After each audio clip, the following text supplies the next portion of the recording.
Pakistan cricket board ने शान मसूद को रुखसत करके एक बार फिर कप्तान बाबर आजम नामजद कर दिया है। क्या ये फैसला दुरुस्त है या नहीं? पाकिस्तान क्रिकेट बोर्ड के बाज़ हुकाम ने तो पूरी कोशिश की कि शान मसूद को एक और मौका मिलना चाहिए, लेकिन सिलेक्शन कमेटी ने नाम तजवीज़ किया कि सिर्फ बाबर आजम ऐसे लीडर हैं जो पाकिस्तानी टीम को परफॉर्मेंस का ग्राफ बेहतर बना सकते हैं। बाबर आजम को कप्तान बनाना गलत है। हैरत है, बार बार बाबर आजम कप्तानी कैसे कबूल कर लेते हैं। पहले बाबर आजम को हटाओ, फिर पछताओ, फिर कप्तान बना दो। शान मसूद को कप्तानी से हटाना दुरुस्त, मगर बाबर आजम के बारे में गलत फैसला लिया गया। अब मजा आएगा क्रिकेट देखने का, खेलने का भी। यह है तमाम जो सोशल मीडिया सार्फिन इस वक्त अपने मुख्तलिफ आरा का इजहार कर रहे हैं कि बाबर आजम के कप्तानी के हवाले से, क्योंकि आज पाकिस्तान क्रिकेट बोर्ड ने ना सिर्फ बाबर आजम को कप्तान बनाया है बल्कि पाकिस्तान की वेस्ट इंडीज खिलाफ सीरीज़ के लिए टीम का ऐलान भी किया है। इसकी तफसील हम आपको आगे चलकर बताएंगे। मैं हूं मोहम्मद यूसुफ अंजम और आप देख रहे हैं एक्सप्रेस न्यूज़। तो हम बात का सिलसिला वहीं से शुरू करते हैं कि बाबर आजम को कप्तान बना दिया गया एक बार फिर पाकिस्तान क्रिकेट बोर्ड में। आपको याद होगा कि 2019 में सरफराज अहमद की जगह बाबर आजम का कप्तान मुकर्रर किया गया था, जिसके बाद 2020 में उनको तीनों फॉर्मेट में कप्तानी की जिम्मेदारी सौंपी गई। फिर ऐसा हुआ कि 2023 का जो वर्ल्ड कप था उसमें पाकिस्तान की टीम पहले ही राउंड में बाहर होगी, जिस पर एक तनकीद का सिलसिला शुरू हो गया।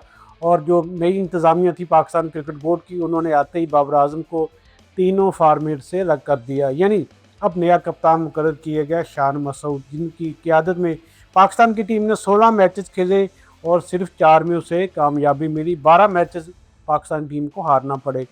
इसमें कुछ उनकी कप्तानी के हवाले से डिसीजन ऐसे थे, कुछ रिव्यू के हवाले से, उनकी ज़ाती परफॉर्मेंस, बहुत कुछ था जिस पर तनकीद की गई। और अब ये हुआ कि पाकिस्तान क्रिकेट बोर्ड ने शान मसूद को रुखसत करके एक बार फिर कप्तान बाबर आजम नामजद कर दिया है।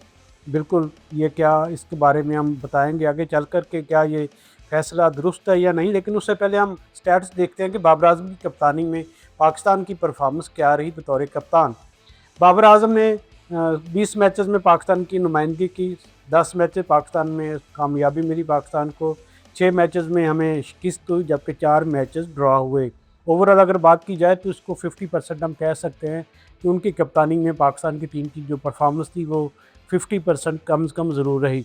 उनकी ज़ाती परफॉर्मेंस, बैटिंग के हवाले से तनकीद होती रही, लेकिन अब क्योंकि पाकिस्तान के पास कोई चॉइस नहीं थी कोई ऐसी जिसको कप्तान बनाया जाता, शान मसूद को हटाना मजबूरी बन गया था पाकिस्तान का। हालांकि पाकिस्तान क्रिकेट बोर्ड के बाज़ हुकाम ने तो पूरी कोशिश की कि शान मसूद को एक और मौका मिलना चाहिए, लेकिन सिलेक्शन कमेटी ने नाम तजवीज़ किया कि सिर्फ बाबर आजम ऐसे लीडर हैं जो पाकिस्तानी टीम को परफॉर्मेंस का ग्राफ बेहतर बना सकते हैं।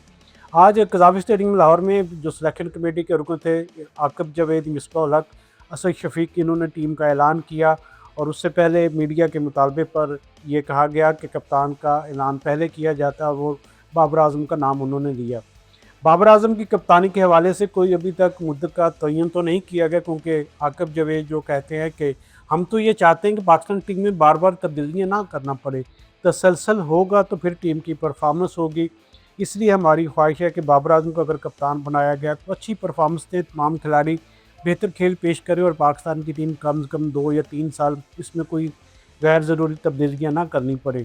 यकीनन उनकी अच्छी सोच है। अब देखना यह कि बाबर आजम की क़यादत में जो टीम का ऐलान किया गया है वो वेस्ट इंडीज़ और इंग्लैंड में कैसी परफॉर्मेंस देती है। इस टीम में यकीनी तौर पर 4 ऐसे खिलाड़ी हैं जिनको पहली बार स्क्वाड का हिस्सा बनाया गया, जिनमें अली उस्मान, जिन्होंने क़ायद-ए-आज़म ट्रॉफ़ी में सबसे ज़्यादा विकेटें हासिल करने का एजाज़ अपने नाम किया, वो लेफ़्ट आर्म स्पिनर है, और नुमान अली की जगह उनको स्क्वाड में जगह दी गई है। उनके साथ साथ अगर बात की जाए अवैस ज़फ़र की, राइट हैंडर बैटर है जिनकी डोमेस्टिक में बहुत अच्छी परफॉर्मेंस रही। इसी परफॉर्मेंस के बलबूते पर उनको प्री सीज़न जो कैंप यहाँ पर लाहौर में लगाया गया था वहाँ पर उनको इनवाइट किया गया। उनकी स्किल और महारत को देखकर, फिटनेस से मुतासर होकर सेलेक्टर ने उनको भी दौरा वेस्ट इंडीज़ और इंग्लैंड के लिए शामिल करने का फ़ैसला किया है। गाजी गौरी यकीनी तौर पर हमारी सेकंड चॉइस है विकेटकीपर मोहम्मद रिजवान की मौजूदगी में। उनमें बहुत ज़्यादा टैलेंट है। सिलेक्शन कमेटी ने उन पर एतमाद का इज़हार किया, इसलिए उनको भी इस जहाज़ में बिठाया जाएगा जो वेस्ट इंडीज़ जा रहा है। और उनके साथ साथ अगर बात की जाए पाकिस्तान क्रिकेट बोर्ड के नए फास्ट बॉलर के हवाले से, उबैद शाह, जिनको आप जानते हैं कि वो नसीम शाह के भाई हैं, अपनी पेस, अपनी लेंथ और अपनी स्किल की वजह से PSL में उन्होंने नाम कमाया। PSL के बेहतरीन बॉलर भी वो बने और इसकी परफॉर्मेंस की बिना पर सिलेक्शन कमेटी ने उनको अब टेस्ट स्क्वाड में हिस्सा शामिल किया है। यकीनी तौर पर उनके लिए चारों क्रिकेटर्स के लिए एक अच्छा मौका है कि अपने आप की सलाहियतों को साबित करें कि वो पाकिस्तान टीम के लिए लंबी क्रिकेट खेल सकते हैं। लेकिन टेस्ट क्रिकेट आपको पता है कि बहुत मुश्किल एक फॉर्मेट है, जिसमें तजर्बाकार खिलाड़ियों के साथ साथ नौजवानों के लिए सीखने का मौका भी होता है, और क्योंकि कंडीशन ऐसी है जिनमें पाकिस्तान की टीम को यकीनी तौर पर थोड़ा स्ट्रगल करना पड़ेगा, इसलिए नौजवान क्रिकेटर्स को भी अपनी सलाहियतों का खुलकर इज़हार करना होगा कि उनको दोबारा बार बार टीम का हिस्सा बनाया जाता रहे। पाकिस्तान क्रिकेट की बात की जाए तो पाकिस्तान की आईसीसी टेस्ट रैंकिंग में जिस वक्त जो पोजीशन है वो आखिरी है, सबसे आखिर पर हमने हमने 4 मैच खेले हैं, सिर्फ एक में कामयाबी हासिल की है और बाकी हम तीनों मैच हार चुके हैं। हमारा कोई पॉइंट्स इस वक्त आप समझते हैं कि ज़्यादा नहीं है, हमारी रैंकिंग का ग्राफ ज़्यादा बेहतर नहीं है। दूसरी जानब पाकिस्तान के पास अब मौका है कि क्योंकि हमने वेस्ट इंडीज़ में 2 टेस्ट मैचेस खेलने हैं, जिसके बाद पाकिस्तान की टीम ने इंग्लैंड आकर 3 टेस्ट मैचेस खेलने हैं, और ये दोनों मौके ऐसे हैं जिनमें पाकिस्तान की टीम अगर अपनी परफॉर्मेंस बेहतर करे, क्योंकि अब उनका ऊपर जो कप्तान था वो भी चेंज हो चुका है। एक तजर्बाकार कप्तान की मौजूदगी में पाकिस्तान की टीम से इतनी बेहतर परफॉर्मेंस की तवक्को की जा सकती है। पाकिस्तान की क्रिकेट को हम कहते हैं कि इसमें कोई एक तसलसल नाम नहीं आ रहा, चाहे सिलेक्शन के मामलात हों, चाहे कप्तानी के मामलात हों, लेकिन पाकिस्तान क्रिकेट बोर्ड ने यकीनी तौर पर अपनी गलतियों से, अपनी गलत फ़ैसलों से, अपनी गलत पॉलिसियों से कुछ सीखा होगा, इसलिए चीज़ों को बेहतर करने की कोशिश की गई है। आकिब जो से आज प्रेस कॉन्फ्रेंस से बहुत तेज़ सवालात भी उनसे ये कहा गया कि आप इतनी अच्छी टीम के साथ हैं, लेकिन टीम की परफॉर्मेंस का ग्राफ ऊपर की बजाय नीचे ही क्यों आ रहा है? जिस पर उनका ये कहना था कि एज़ बतौर सिलेक्शन कमेटी मेंबर वो कोशिश करते हैं सबकी मुशावरत के साथ उन खिलाड़ियों को टीम का हिस्सा बनाया जाए जिनकी परफॉर्मेंस सबसे नुमायाँ हो, जिनकी फिटनेस सबसे अच्छी हो। अब ये परफॉर्मेंस जाकर मैदान में दिखानी खिलाड़ियों का काम है। उनको अपनी ज़िम्मेदारियाँ निभाना पड़ेंगी, वो बच्चे नहीं हैं, प्रोफेशनल्स हैं, और उनके लिए सेंट्रल कॉन्ट्रैक्ट्स में भारी मुआवजे भी इस दफ़ा रखे गए हैं। तो अब उनको अपनी सलाहियतों का इज़हार खुलकर करना पड़ेगा, वरना उनको फिर छुट्टी करा दी जाएगी।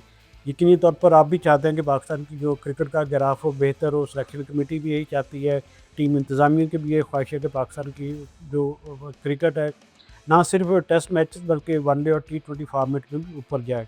लेकिन इसलिए ज़रूरी है कि हमें थोड़ा सब्र से काम लेना पड़ेगा, क्योंकि एक नई क़यादत पाकिस्तान टीम को उसका लीडर करेगी, वहाँ पर लीड करेगी, चीज़ों को बेहतर करने की कोशिश की जा रही है। अब देखना ये कि ये जो दोनों टूर्स हैं, ये पाकिस्तान की इसमें रैंकिंग, उसमें जो परफॉर्मेंस है वो कैसी रहती है। ख़ास तौर पर हमें ये भी देखना होगा कि बाबर आज़म को चूँकि अब कप्तान बनाया गया, तो उनकी ज़ाती जो बैटिंग परफॉर्मेंस है वो किसमें किस बेहतरी आती है, या इजाफी प्रेशर की वजह से उनकी बैटिंग का जो रन का फ्लो है वो थोड़ा कम होता है।